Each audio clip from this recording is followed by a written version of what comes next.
Okay, so here's the first exclusive Patreon video for this project, so let's get into it. To install this square shelf, we've got a few things that we need to do still. So we've got a dado in this shelf here that we need to cut. So that's got to be the exact same spacing as this upper dado, and that will just ensure that it is a nice and square shelf and not rectangular. And then once we've got that sorted, we've just got to cut three components out, which is the upright and the two horizontal pieces. So the top one has a miter, so it's a little bit longer, and the middle one also has the tenons, or the extra little bit of space needed for the to fill those dados. So let's get onto that. Now, just like the rest of this case, the square shelf is assembled using dados. So we've got these two dados here, which will take the two horizontal pieces, and we've got two more dados that we need to cut. One is in this shelf piece here, which is going to be right here. And that measurement is the exact same measurement as from here to here, as it's a square. So from the shelf up, it was 190 millimeters. So we've gone 190 millimeters in from the edge here to the dado. So we'll cut that the exact same way that we did everything else. So with a router and a fence. Once we have that cut, we'll move on to getting the individual components cut out and then doing the rest of the joinery.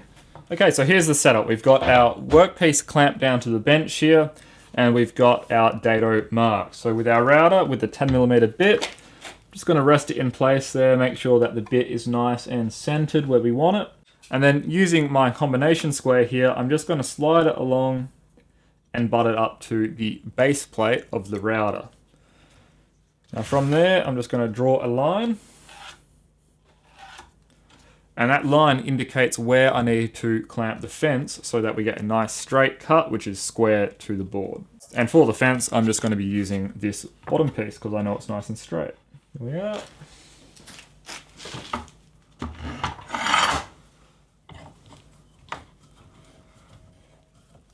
Now just double check that it's still square, which it is. So now I'm good to cut. So just like before, we'll plunge in at the end of the mortise or the dado, so it's a stop mark. Then we'll come through and do it in 2 to 3 passes.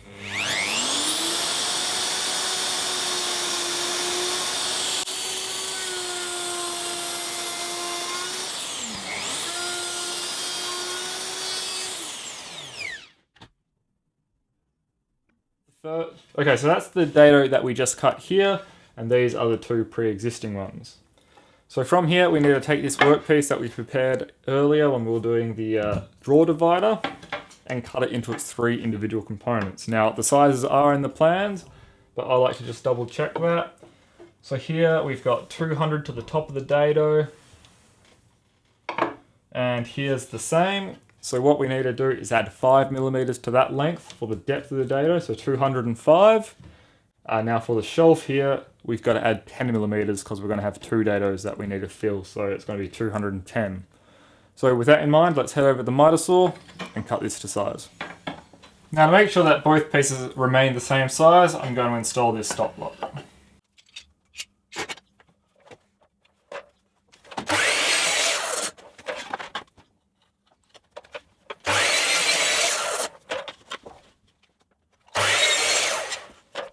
Okay, so here's the 3 pieces. So we've got the side, that one will be the shelf, and that will be the top.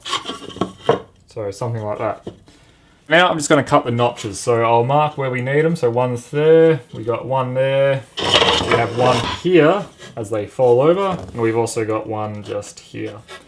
And like before, it'll be 5mm up and 15mm long. Now doing this, I'm actually going to use the bandsaw this time, just as it's a little bit quicker.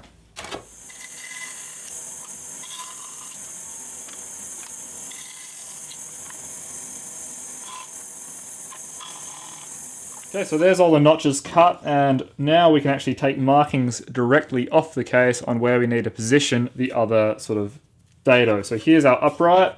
I've got the notch sitting on the shelf, so it's nice and flush. And then using my mechanical pencil, I'm just marking the extents of that dado. So there we have it. Now while we're here, we can also make sure that we have the correct height for the workpiece. And here you can see I'm about 1mm tall, So we'll be able to take care of that as well. So we'll do that on the other workpiece. Except this time it'll be for height. Now to cut the dado, because this is such a small workpiece, I'm going to do it at the router table. So I've got the 10mm bit installed here.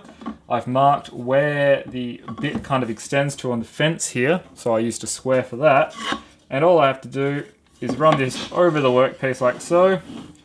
And then when my knot lines up with that line, I stop, shut off the router, lift it up, and I'll be left with a perfectly placed dado. So let's do that.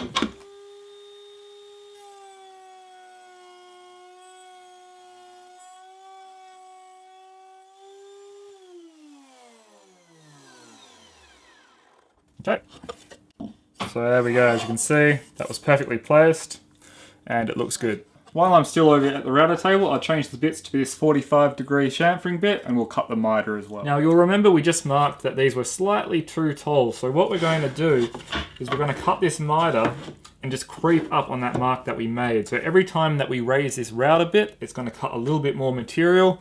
So we'll adjust it bit by bit until we're perfectly on that line. So that's what I really like about these chamfering bits, is that you can really creep up on the final length that you need.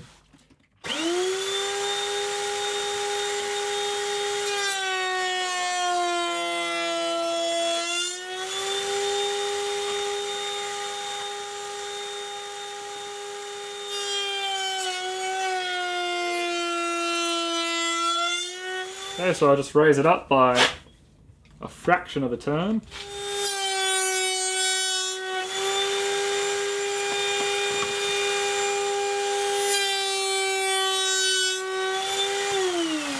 It looks beautiful. Okay, so that's those two panels done and looking really nice. However, the fitment is still a little bit tight on the dados. So what I'm going to do is sand these components thoroughly now. So I'll start with 80 grit, go to 120, and then everything should slide together really nicely.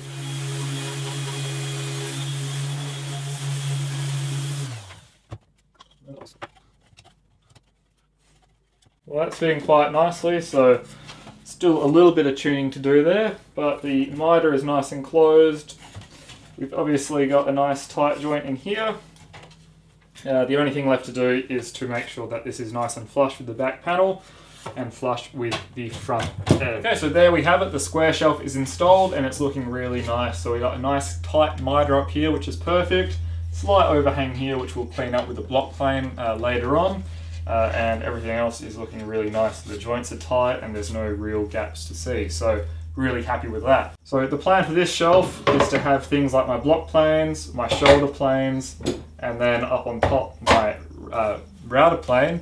And that way we'll have everything that's kind of used for joinery and fine tuning here on one side. And then to this side, we're going to have all my big hand planes, and up top, chisels, saws, and things like that. So I'm really happy with the way it's coming along so far. So a really big thanks to you guys that are supporting the show. Without you patrons, it would be a lot harder for me to keep things going, especially on a shoestring budget. So I am really grateful for all of you guys that are coming on board and helping me out. So this has been your exclusive video for this tool chest project. So in the next project video, you'll have another one like this. So if there's anything you guys want to see in these exclusive videos, make sure you leave a comment below and let me know. Because after all, these videos are for you guys. So if there's anything I can do to make these videos more suited, let me know and I'll make sure we do that in future videos. So once again, thanks for watching and I'll be seeing you in the next video.